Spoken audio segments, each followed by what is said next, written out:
Okay, magandang araw sa atin lahat mga kababayan. San man panig kayo ng daigdig naron, dito na naman tayo sa another episode ng ating vlogs. Badong Aratilis po. Pag-uusapan natin ngayon, ito po may bagong sinabi tong si Maria Ressa, no? Na tungkol po sa pahayag niya, yung weaponization of the law. Minamasama po ni Maria Ressa yung weaponization of the law o yung pagkakaroon ng ngipin ng batas laban po sa mga tumutuligsa sa ating pamahalaan. Pag-uusapan din po natin ito pong walang kamatayan, no? Actually natalakay na natin to kagabi pero may mga bago pong hindi po tumitigil tong mga pinklawan, no? Tungkol po rito sa simula pa lang, unang kalamidad pa lang. Actually hindi po itong kalamidad na to, no? Yung patuloy po na hashtag nasa ng Pangulo.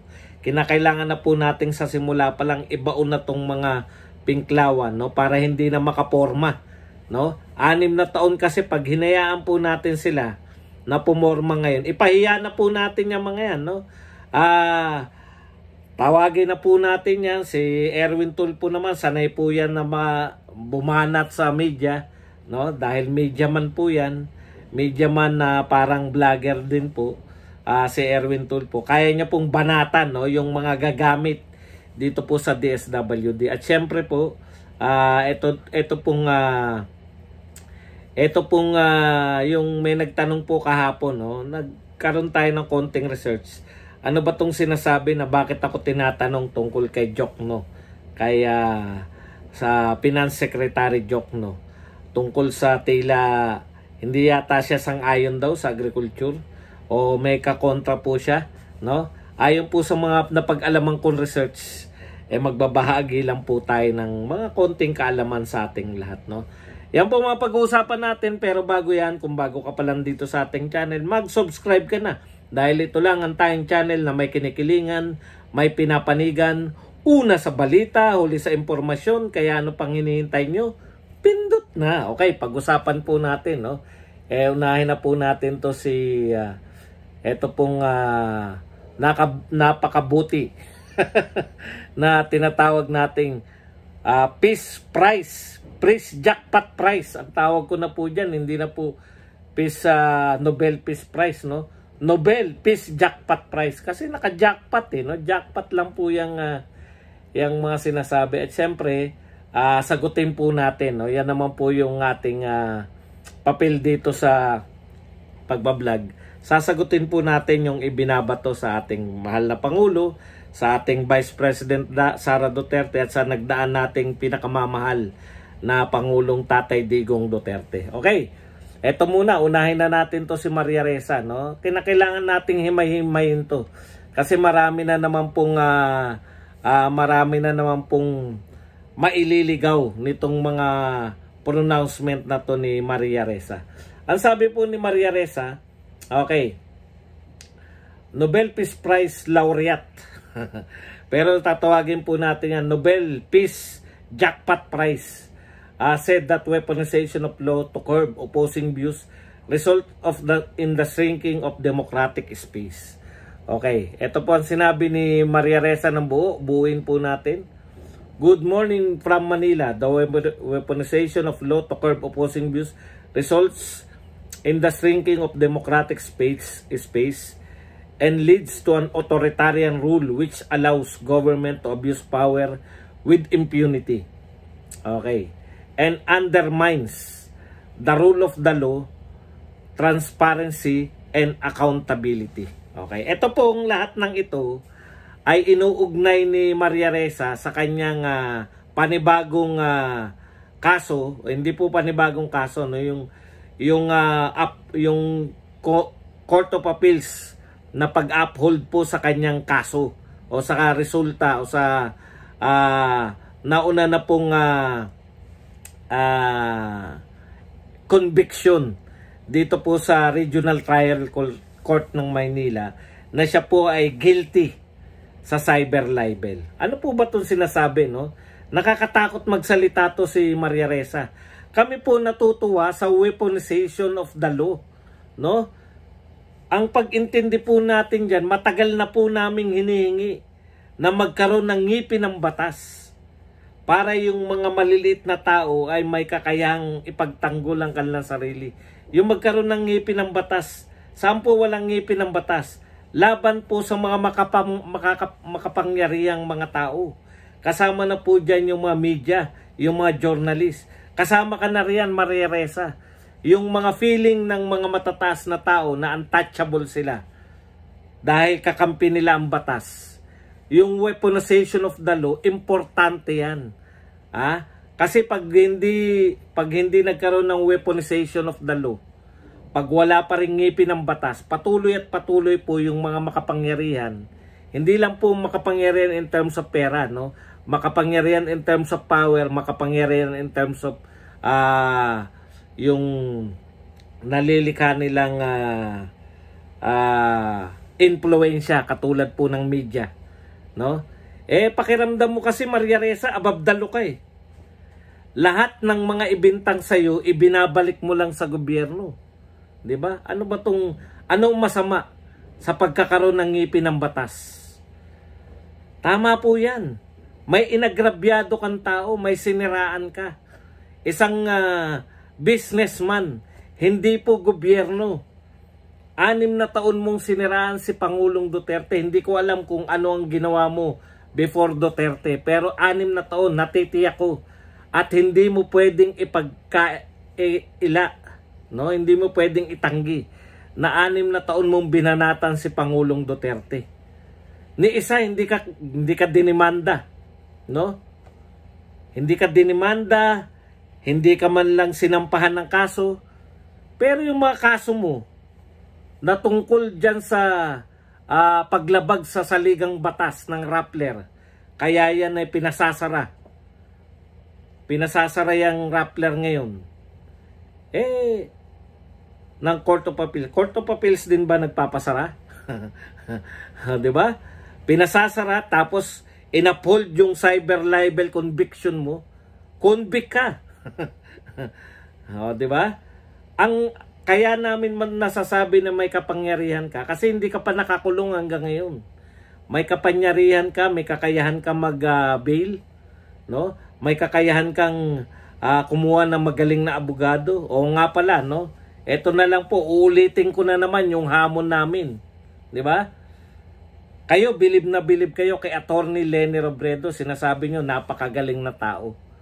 O patunayan nyo, Maria Ressa at Rappler, na magaling talaga si Leni. Ang pagpapatunay na magaling si Leni, kunin mong abogado dyan sa Supreme Court appeal nyo. Alam mo namin, i-appeal mo yan sa Supreme Court eh. Kunin mo ng abogado si Leni. Nang matuluyan ka na. Hamon namin yun. Tinitiyak ko sa'yo, pag abogado mo si Leni, matutuluyan ka sa kulungan. Pustahan tayo. Pero hindi mo kukunin si Leni. Alam mo kung bakit, Maria Ressa, hindi mo kukunin si Leni? Iba yung sinasabi nyo sa inyong nararamdaman. Yung totoong pakiramdam nyo kay Leni, iba kaysa sa sinasabi nyo. Dahil sinasabi nyo sa tao, napakagaling ni Lening tao. Pero hindi mo kukunin na abogada para sa kaso mo. Si Bongbong, naniniwala kay Enrile na magaling na tao, kinuha niya abogado niya. Yun. May conviction na totoong magaling si Enrile. Mapapatunayan namin na totoong magaling. Kinuha ni Bongbong. Sa dami ng pwedeng ikaso kay Bongbong Marcos, sa dami ng legal battles na susuungin ng administrasyon ni Bongbong, nagtiwala siya kay Enrile. Ganun po yun. Hindi po namin pinoproject na magaling si Johnny Enrile na abogado. Pero ikaw, pinoproject nyo ng Rappler, lahat ng tauhan mo sa Rappler, pinoproject nyo si Leni Robredo bilang pinakamagaling na tao, pinakamagaling na abogado. Kunin mo para mapatunayan namin na hindi kayo nagsisinungaling. Kunin mo bilang abogado mo. At yan na po, pag kinuha mo si Leni na abogado mo, talagang bibilib na po ako. 6 na taon kitang hindi babanatan kahit na anong gawin ng Rappler, hindi ko po babanatan. Kunin mo lang na abogado si Leni. Kasi ang bawi niya.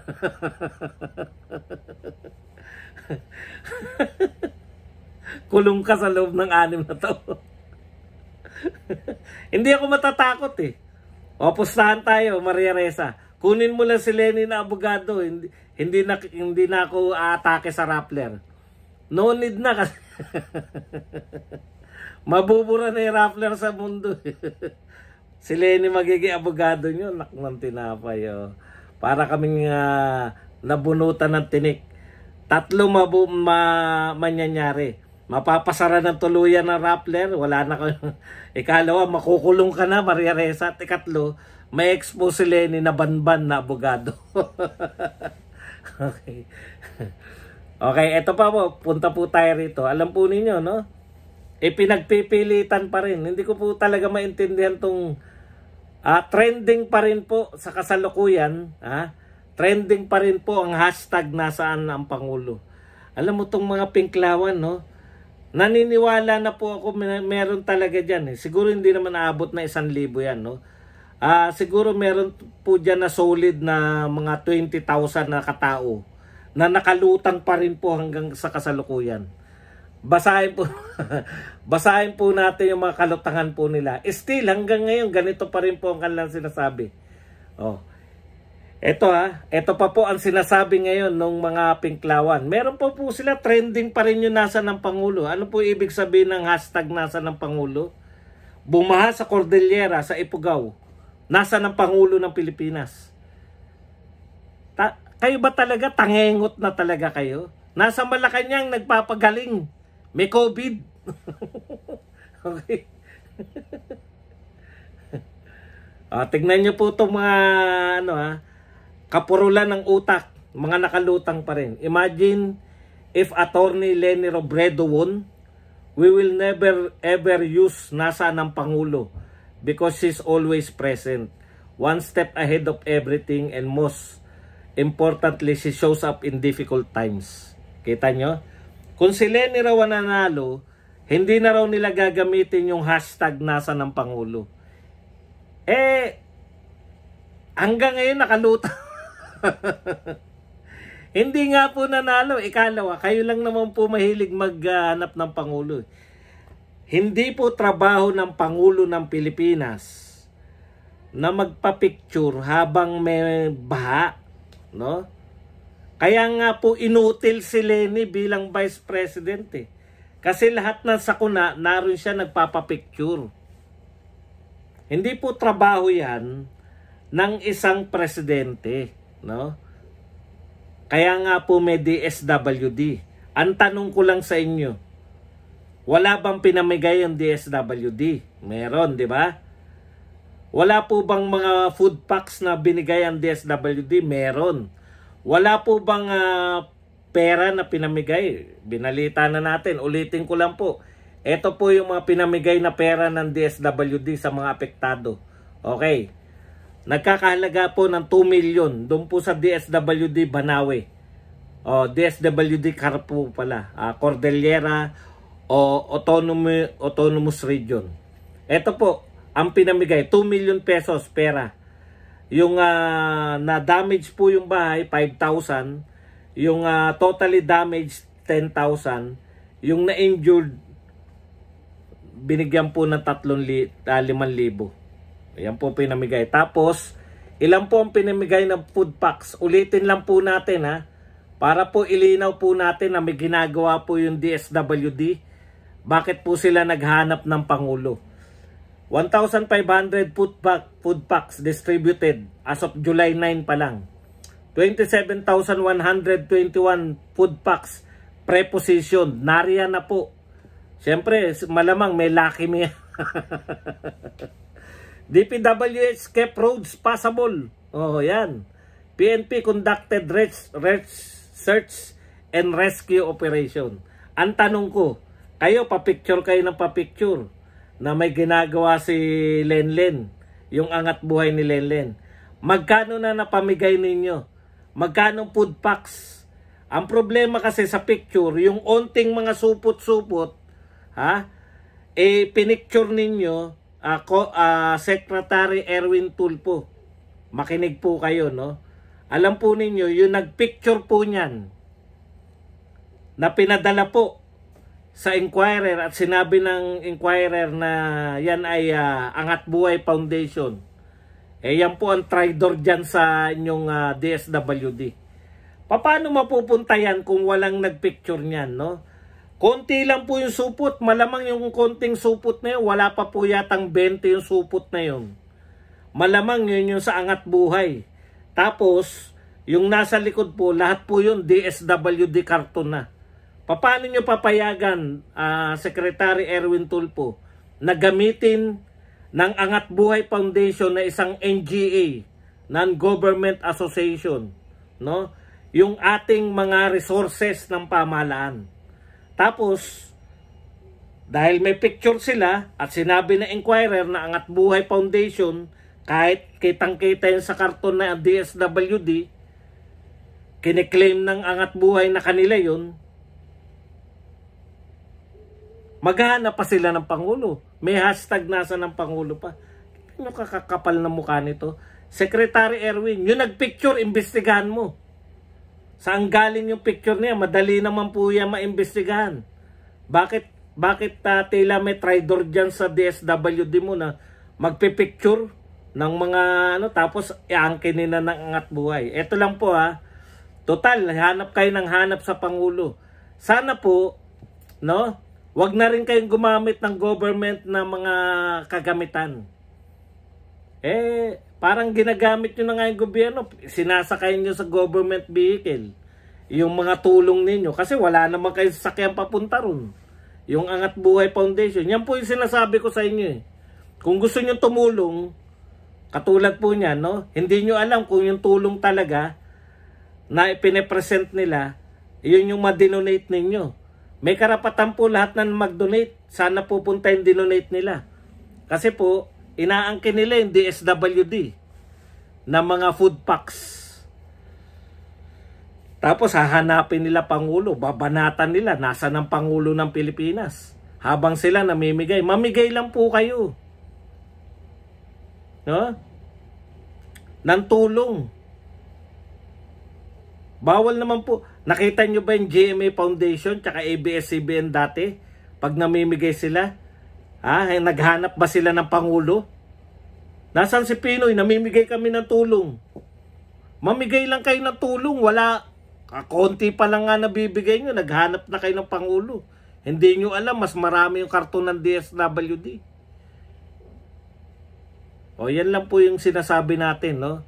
Huwag nyo pong gamitin yung behikulo ng pamahalaan para siraan ng pamahalaan. Kung magbibigay kayo ng tulong, thank you very much. Sabi na nga Tulfo, welcome lahat ng gustong tumulong. Pero yung siraan pa yung pamahalaan na nauna pang tumutulong dun, wag naman. Tutulong lang kayo, maninira pa kayo. Wala bang katapusan yung mga kalutangan ninyo? Ito pa isa, tignan nyo yung mga sinasabi. Ito, matatawa. Nakalimutan ko sabihin to kahapon yung kay Raisa Robles. Bakit hindi yung doktor ang humarap sa media? Bakit kailangan filtered siya? Okay, bakit daw hindi doktor ni BBM ang mag-announce na meron siyang COVID? Bakit daw si Secretary Attorney Trixie Secretary Trixie Angeles ang humaharap sa media? Siya po ang press secretary. No? Kaya siya umarap sa media. Anak ng pupa, pati ba naman yung pagharap ni may issue pa rin kayo? Press secretary po yun. Wala pong spokesperson si BBM. So kung hindi niya masasabi na sa sarili niya, si Attorney Trixie ang magsasabi. Ano pong problema ron? Lahat pinoproblema nito mga pinklawan na to, tsaka nito ni Raisa Robles Okay. Eto pa. Yan, nilinaw na po ni Erwin Tulfo na hindi inyo yan. Sa DSWD po yung karton na yan.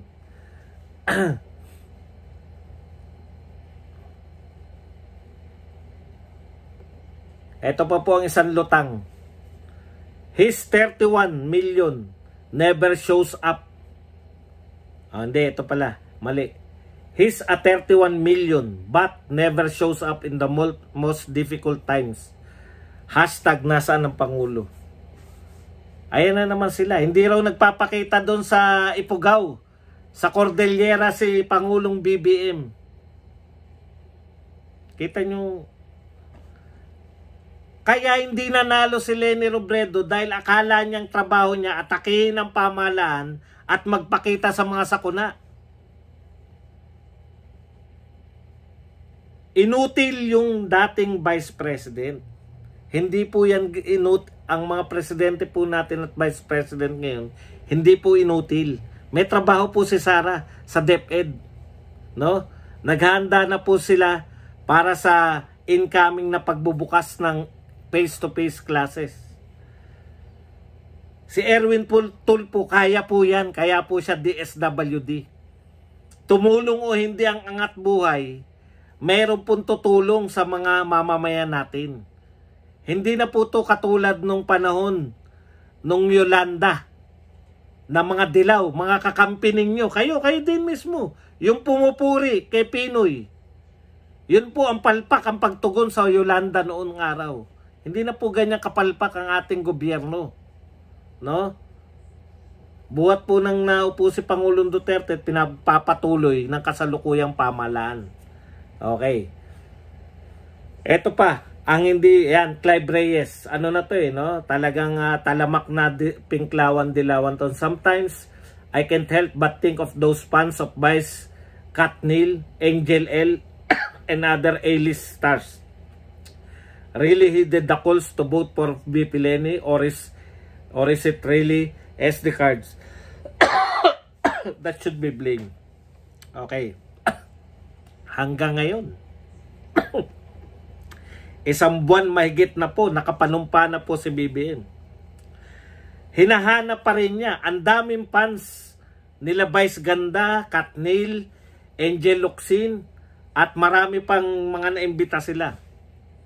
Totoo kayang hindi bumoto tong mga fans na to? Sabi ni Clive Reyes. O baka naman talagang may kasalanan yung SD card. Alam mo, Clive Reyes, magtotohanan na tayo. No? Wala pa po sa history ng politika ng Pilipinas na nakapagpanalo yung mga entertainer, yung mga celebrity endorsers. No? Wala po. Hindi po si Andrew E., hindi po si Tony Gonzaga nagpanalo. Kaya po kinukuha, para sa kaalaman lang nito, ni Clive Reyes, kaya po nagbabayad noon yung mga politiko sa mga celebrities para dayuhin yung kanilang mga campaign sorties. Yung pangangampanya nila, panghatak ng tao. Doon po magaling yung mga celebrity endorsers. Makakahatak. Oy, nariyan ba si Vice Ganda? Punta ako riyan. Diba? Natural po yun. Ako, fan din po ako eh. Matagal po akong fan ng boxing tsaka ng basketball. Kung sa tingin ko po ba, nung araw naalala ko yan eh. Nangangampanya si Danding. Nariyan yung mga player ng PBA. Pupunta kami. Diba? Tapos mangangampanya na sila. Kasi mga fans ka ng PBA player eh. Minsan naglalaro pa sila Alan kay Dick, naglalaro pa sa court. Naghamon pa ng mga 3 points. Pero hindi ibig sabihin, naroon po kami. Di ba? Nakakahata ka ng tao kasi may mga celebrity ka. Pero hindi ibig sabihin na pumunta ka ron sa campaign, yun na iboboto mo kagad. Eh, nagpunta rin yung isang kampo. Meron din sila daladalang artista. Pupunta ka rin dahil fans ka rin nun. Hindi nyo ba naiintindihan? Pampahatak lang ng tao yung mga nagpupunta sa yung mga celebrity endorser. Hatak lang po sila ng tao. Hindi po sila nakaka-convert sa mga boto. O eh kung kino-question nyo yan eh. Eto na lang ang tanong ko. Ilan ba nanood sa mga huling pelikula ng mga yan? Meron bang 31 million na nanood sa kanila? Malamang wala. Kasi kung 31 million times 200, magkano na yun? Magkano na kinita ng box office? Di ba? 50. Teka mo. 100. Sa 30 million. 100. Ang 30 million, kung 10 piso, 300 million. Kung 100, 3 billion. O di 6 billion pala.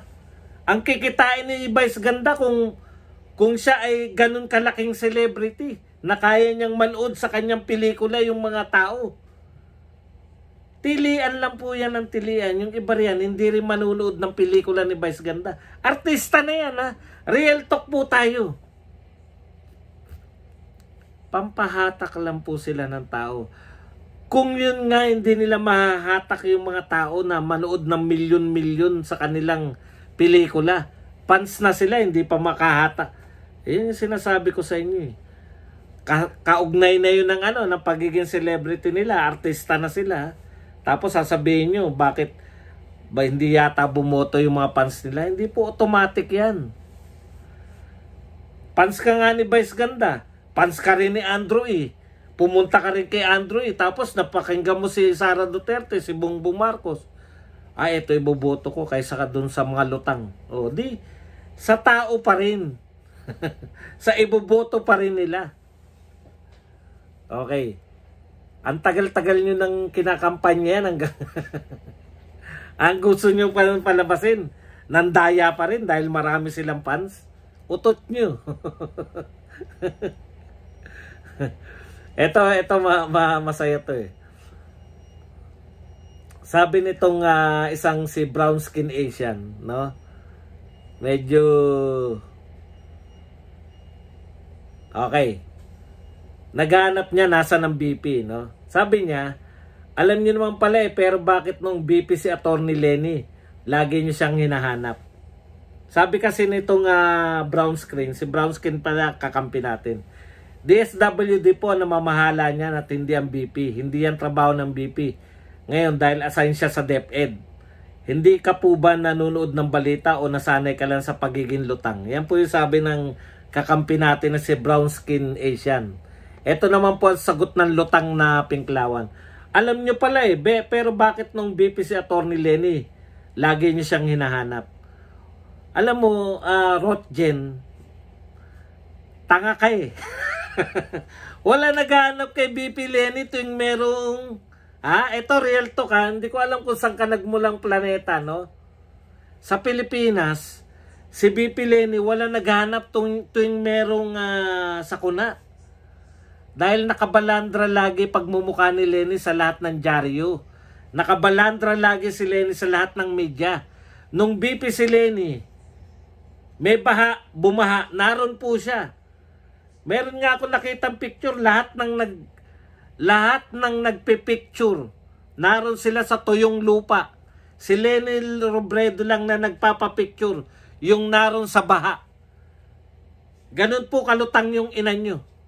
Lahat na naman nagpipicture, akala mo, binaha sila lahat eh. Si Lenny lang yung nakalusong sa baha. Yung lahat na nagpipicture, lahat na reporter na nagko-cover kay Lenny, nasa tuyong bahagi ng lugar. May tuyo pala, bit ka nung naroon sa baha. Para maganda yung projection, mas maraming mag-donate. Donasyon. Ang pamamahala ni Lenny bilang BP ay 6 na taong panghingi ng donasyon. O sabihin nyo hindi kayo nanghingi ng donasyon. Okay. Wala po naghahanap kay BP Lenny dahil sa ayaw namin at sa hindi. Naroon siya palagi, nakabalandra yung pagmumukha niya. Huwag niyo kaming pinagluloko na naghanap kami kay Lenny. Hindi namin hinanap yan kahit kailan dahil ayaw nyo man o gustuhin, naroon si Lenny lagi. Hindi para tumulong, para magpa-picture. Marami na pong patotoo na nagpupunta yun doon, wala naman dala-dala.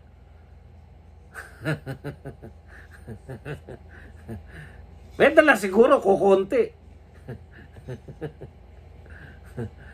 Alam naman natin lahat kung bakit. Ito po, huli na po natin. Ito po. Ini-issue po nila kasi may nagtanong po, nagalit pa yata yung nagtanong sa akin, hindi raw ako nagre-research. Kasi sinagot ko siya, wala po akong balita na kung ano yung ini-issue nyo kay Benjamin Jokno. Ito po yung matalinong Jokno, yung Jokno po na nakakatatlong pangulo na po ang pinaglilingkuran, no? Yun po yung magaling. Dalawa po yung Jokno, yung isang joke na Jokno. At itong isang nakapaglingkod na sa tatlong presidente. Wala po ako nakikitang mali doon sa mga sinasabi ni Jokno. Hindi po yung kakontra kay BBM. Yung sinasabi niya na mag-i-import pa rin tayo ng mga agricultural products. Totoo po yun kasi kapapasok lang po ni BBM. Ngayon niya lang po nakita yung problema na ganyan, di ba? Kapapasok pa lang ni BBM sa araw pa lang po, no? Araw pa lang. Siyempre si Pangulong Duterte, hindi po natin dapat sisihin. Ngayon lang naman tayo nagkaroon ng crisis eh. Di ba? Yung crisis po natin na tinahak ni Pangulong Duterte, iba po. Pandemya po eh. Kanya-kanyang crisis. Ngayon po, food crisis, dulot ng digmaan. Okay? Nung si Pangulong Duterte, hindi pa po nagdidigmaan sa mahabang panahon ni Pangulong Duterte. Hindi pa po lutang yung ganyang food crisis. Anyway, kaya ang sinabi niya, hawakan niya yung agriculture para sa ganun, magkaroon tayo ng food security, hindi tayo import ng import. Yun yung sinasabi ni BBM, for the future pa yun, na hindi tayo mag-import. Yun yung target niya. Magkakaroon tayo ng food security. Hindi po pag-upo ni BBM, hindi na tayo mag-i-import. Hindi po ganun yung ibig sabihin nun. Gagawin niya po, kaya niya po hinawakan yung Agriculture Department para po pauunlarin niya yung agriculture. Darating ang panahon na hindi na po tayo magiging rice importer. Target pa po yun in the future. 'Di ba? O, darating ang panahon na hindi na tayo magiging fish importer. Hindi na tayo magiging importer ng mga karne ng baboy. Dito na mismo sa atin, magmumula yung mga kakainin natin. Magkakaroon tayo ng food security. Hindi po ngayon, pag upo ko, wala nang mag-import. Putya, pag hindi tayo nag-import, kulang yung bigas natin. Kulang yung, wala. Di ba? Yun po yun eh. ASF. Diba? Kaya naman napilitan mag-import ng maramihan si Pangulong Duterte. Umatake yung ASF. Lulutasin rin ni BBM yung in-expose. In-expose nito ni Tito Soto. Ewan ko lang kung bakit ngayon lang nag-expose. Okay. Ganun po talaga. May problema kinakaharap. Yan yung tututukan ni Pangulong Duterte, ni Pangulong Marcos. O di, matuwa tayo. Pero hindi po niya kakontra si Benjamin Jokno pag sinabi ni Benjamin Jokno na kinakailangan pa rin natin mag-import ng mga agricultural products sa ngayon. Bakit? Tataas po ang presyo. Alam niyo naman po yung law of supply and demand. Pag mas maraming demand kaysa sa supply, wala po tayong supply, mas mamahal po yung mga bilihin. At pag nagmahal ang mga bilihin, inflation, bagsak ang ekonomiya. Ganun po yun, no? Ekonomista po yan si Jokno eh. Wala po ako nakikitang mali doon. At ang ganda pa nga ng suggestion ni Jokno. Sa Mandanas ruling kasi, simple lang, siguro lagi nyo na naririnig yung Mandanas ruling. Yan po ay ruling ng Supreme Court na mas mataas na po ang matatanggap ng mga local government units na dating tinatawag na yung IRA, no?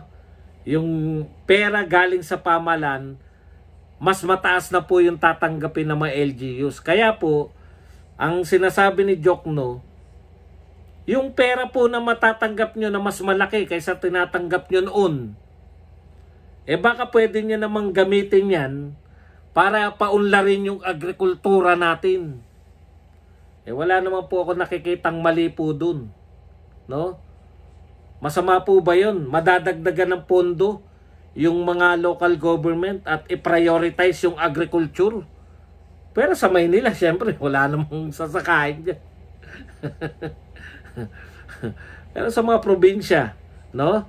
Paunlarin ninyo yung inyong agriculture, yung pondong madadagdag sa inyo, paunlarin ang agriculture para makinabang ang buong Pilipinas. Yan lang po ang ating topic para sa araw na to.